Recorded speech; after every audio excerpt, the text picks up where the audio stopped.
નમસ્કાર ખેડૂત મિત્રો, આજે છે તારીખ 6 ઓગસ્ટ 2026 વાર છે, આજે ગુરુવાર। આજે આપણે ઊંઝા માર્કેટ યાર્ડના તાજા બજાર ભાવ જાણીશું, જેમાં જીરુના ભાવમાં આજે સામાન્ય સુધારો ગઈકાલ કરતાં જોવા મળી રહી છે અને એવરેજ બજાર 4300 આસપાસ નોંધાઈ રહી છે। બાકી હમણાં કોઈ મોટો સુધારો આવે તેવી સંભાવના નથી। તેની સાથે વરિયાળીના ભાવ પણ આ મુજબના જોવા મળી રહ્યા છે, એટલે કે 5000 આસપાસ જોવા મળી રહ્યા છે। તેમાં પણ થોડો સુધારો દેખાઈ રહ્યો છે।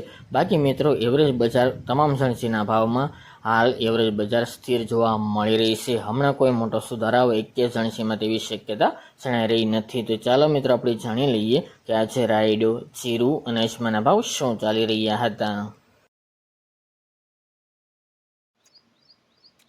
ખેડૂત મિત્રો, આજે આપણે ઊંઝા માર્કેટ યાર્ડના બજાર ભાવ જાણીએ તો જીરું 3000થી 4300 રૂપિયા, રાયડો 1496થી 1519 રૂપિયા, સુવા 1512થી 1775 રૂપિયા, મેથી 1150થી 1360 રૂપિયા, વરિયાળી 1590થી 4400 રૂપિયા અને તલ સફેદ 2100થી 2440 રૂપિયા। તો ખેડૂત મિત્રો, આ તાજે આપણે ઊંઝા માર્કેટ યાર્ડના તાજા બજાર ભાવ।